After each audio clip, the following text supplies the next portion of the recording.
I just completed Stormblood, the second expansion for Final Fantasy XIV, and it has been an absolute roller coaster of emotions. Stormblood was released on June 20th of 2017. With its wild success of its first expansion, Heavensward, Square Enix looked to up the ante, as it were, for the story and the gameplay.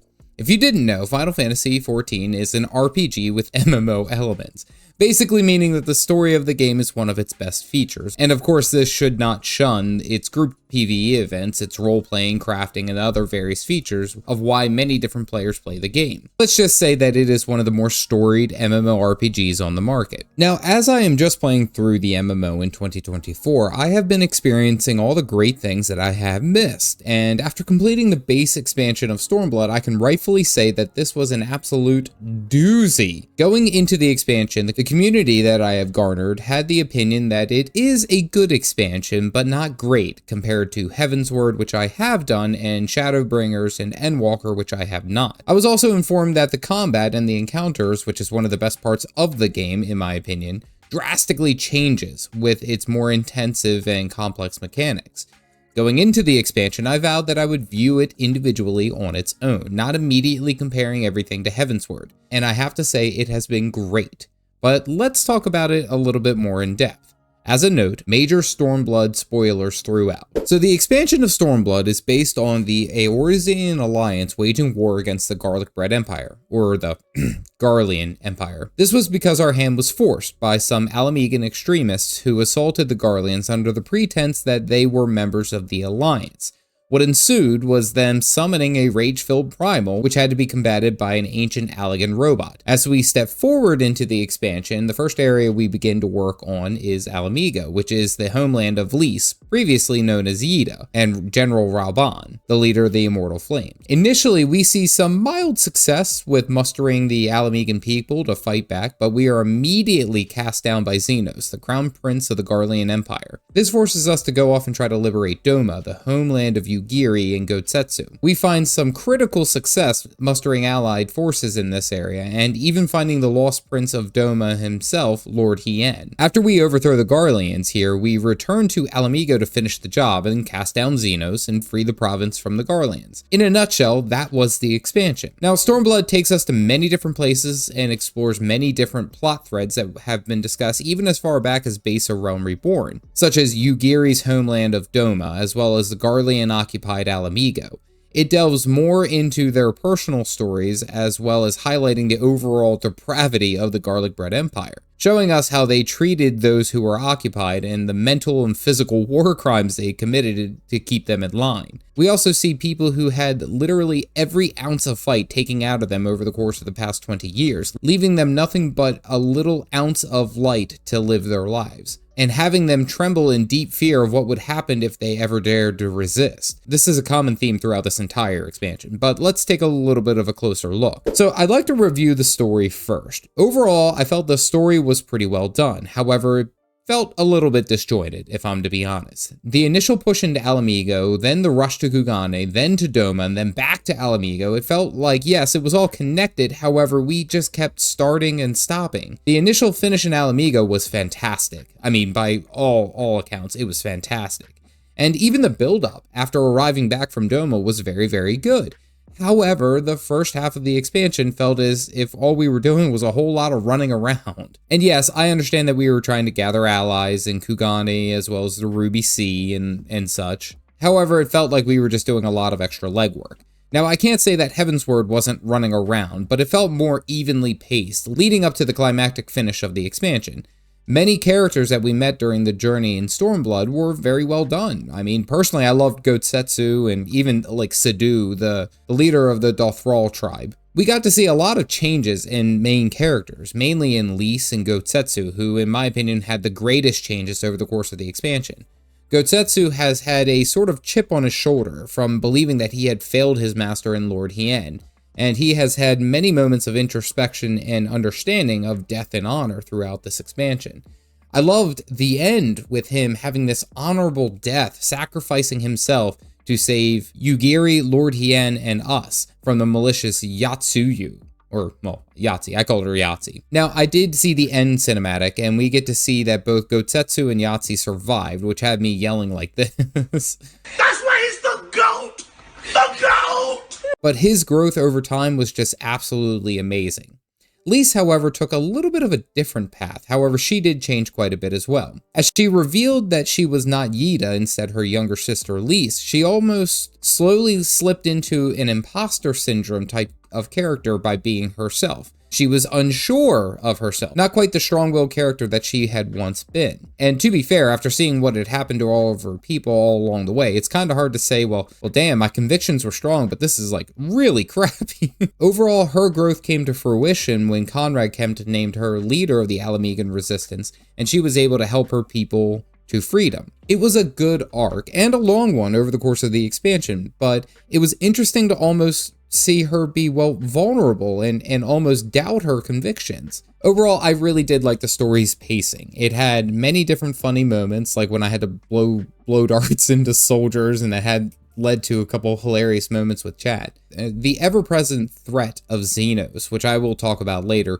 really made the story so much more interesting in my opinion. Okay, so now let's go ahead and take a quick look at another major change in my mind, and that is the mechanics in this expansion. The combat mechanics for the dungeons, as well as the different trials, are drastically different in my opinion, and very much improved. I mean, even just look at the final fight against Shrinyu, the giant dragon primal. Crazy stuff. Now, playing as a black mage throughout this expansion, my goal, or my objective, is in any encounter is to stand as still as possible to get out as much casting as possible, which makes this entire expansion's crazy antics that much harder. I found myself many a times casting something and then having to run for 5 seconds just to not die. While this is to be expected, the mechanic difficulty increase has been pretty crazy throughout this expansion. I also felt like the majority of my time in these encounters, I've just been trying to watch and guess what is going to happen next, or what I'm going to have to do.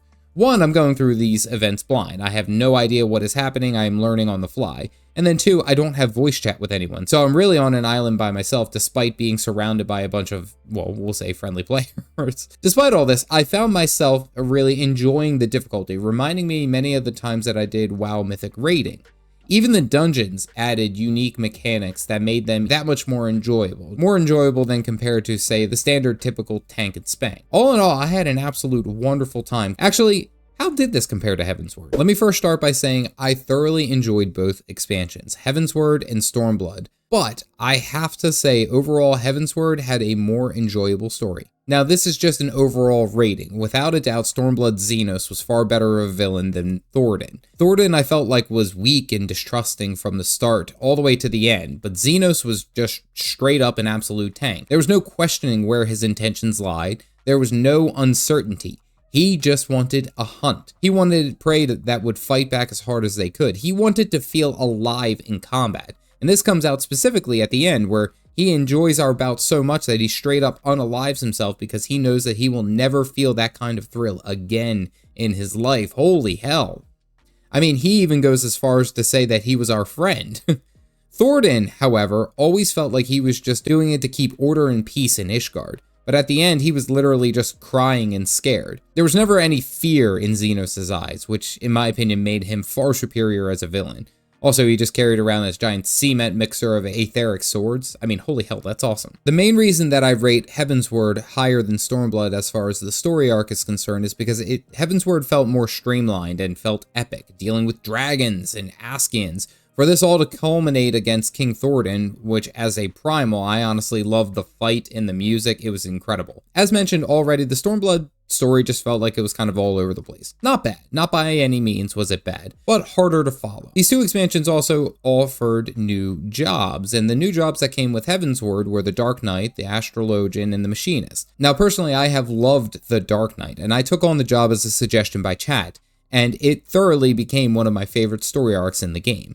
Comparatively, the Stormblood expansion brings in the Red Mage as well as the Samurai. Now, I do not have any experience in either of those two, so I won't speak much to them. However, the introduction of those jobs were significantly better. And this is because they were so well integrated into the story, Alisaie being a Red Mage and Gotetsu and Lord Hien being samurais. You get to see a bit more of these jobs and the allure of them throughout the playthrough of the expansion. Now, you do get to see Machinists and Dark Knights and such if you do the job quests, but I like how the Stormblood expansion integrated them directly into the story here. Now, lastly, I do want to compare the expansion zones, as they are all beautiful, but I really like the zones in Heavensward. I mean, the cathedral overtones, the integration of the dragon song into the background, the cold and frigid areas along with the flying sky zones. I mean, we are fighting dragons. I felt like this was more my cup of tea. While not to take any of the beauty away from, say, the Ruby Sea or even the Azim Steppes, I like the colder northern aesthetic. That's just me, though. Now, that doesn't mean that there wasn't really anything that I enjoyed about Stormblood. So, I spent about 2 months playing through the MSQ of Stormblood. I usually only stream Final Fantasy XIV, as I like to have everyone watching as I go through. The game had a number of really, really good moments, specifically towards the end. The beginning first couple of the streams were really just wrought with nothing but shocking moments and negativity. Not to say that they were bad, they were important, let's be certain, but it just felt like they were brutal. As the expansion carried on, we found our way and had many good moments, such as the Nadam in the Azim Steppes, or the Pool of Tribute trial, or even the ending scene where we get to see Gosetsu is still alive. Playing through Stormblood has shown me a drastic change in the way that I view Final Fantasy XIV, specifically the changes in the combat, as well as the storytelling and the overall budget for the game. Let's be serious. There's tons of voice acting here. This has given me higher expectations as I continue towards Heavensward, one of, if not the most well-reviewed expansions in the whole MMO. Now, I'm just basing it off of what the community and the internet at large has told me. Now, I am not setting my expectations super duper high, as that's just how I approach anything new, expansion or video game in general. I try to make sure that I enter in with a clear mindset and unbiased opinion. Now, this could change many times throughout my playthrough. However, Stormblood has given me a good taste of things are not always what they seem, and buckle up, Buttercup, this ride is only going to get crazier from here. Overall, Stormblood was a great expansion, and one that I truly did enjoy. As of course it is required to progress into the later expansions and the continuation of the game, it really does set the stage for bigger and bigger things down the line. I would rate this expansion a solid 7 out of 10, with combat design and character backstories being really well done, but the as aforementioned story pacing being a bit costing the expansion a bit of a higher rating. Now, again, this is my first impressions of the expansion as I have played through them blind, but of course, I am still only on the free trial, so can I really complain? What are your thoughts on Stormblood? Tell me down in the comment section below. I have been trying out some of the older games recently, and one such true classic RPG that I played recently was Guild Wars 1, and you could see that nostalgic experience here. Otherwise, stay caffeinated, folks.